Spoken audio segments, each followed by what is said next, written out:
Hey everyone, this video is going to show you how to use Google Translate to listen to your writing assignments.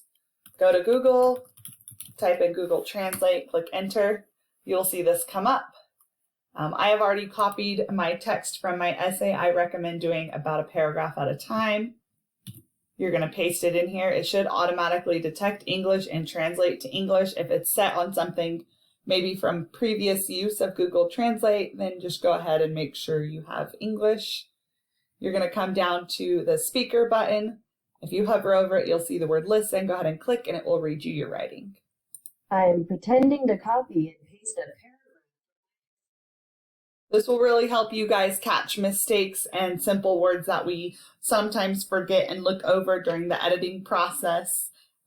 It's pretty easy to do, so there's really no reason not to use this feature. So make sure this is a part of your editing process for your essay. All right.